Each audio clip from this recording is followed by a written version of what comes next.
ప్రారంభించాం. ఈ దిశగానే గౌరవ ముఖ్యమంత్రి శ్రీ రేవంత్ రెడ్డి గారు మరియు మన ఐటీ పరిశ్రమల శాఖ మార్చులు శ్రీ దుద్దిళ్ల శ్రీధర్ బాబు గారు ఇటీవల స్విట్జర్లాండ్లోని దావోస్లో జరిగిన వరల్డ్ ఎకనామిక్ ఫోరం వార్షిక సమావేశంలో పాల్గొన్నారు. మన రాష్ట్రానికి భారీగా పెట్టుబడులు తెచ్చే లక్ష్యంతో పలు పారిశ్రామికవేత్తలతో వరుస సమావేశాలు నిర్వహించారు.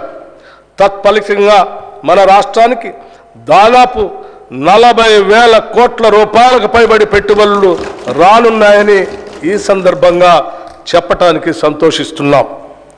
తెలంగాణ ప్రభుత్వం అనుసరించబోయే విధానాలను ప్రఖ్యాత పారిశ్రామికవేత్తలు ప్రశంసించిన విషయాన్ని కూడా ఈ సందర్భంగా మీకు తెలియజేస్తున్నాం.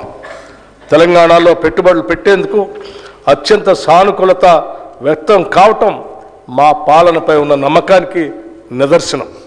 ఈ పెట్టుబడుల ద్వారా మన రాష్ట్ర స్థూల ఉత్పత్తి పెరిగి ప్రజలకు సంపద పెరుగుతుంది అనటంలో ఎటువంటి సందేహం లేదు. ప్రజలకు ఉపాధి అవకాశాలు కల్పించడంలో చిన్న మరియు సూక్ష్మ పరిశ్రమలు చాలా పెద్ద పాత్ర పోషిస్తాయి. దాన్ని దృష్టిలో పెట్టుకుని చిన్న మరియు సూక్ష్మ సంస్థలు స్థాపించడానికి వీలుగా క్లస్టర్లని అభివృద్ధి చేస్తాం.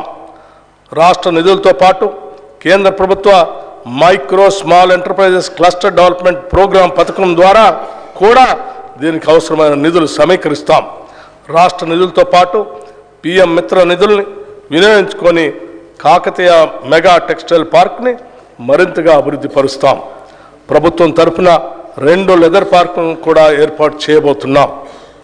పారిశ్రామిక అభివృద్ధి అనేది ఒక చోట కేంద్రీకృతం అయినప్పుడు ప్రాంతీయ ఆర్థిక అసమానతలు తలెత్తుతాయి.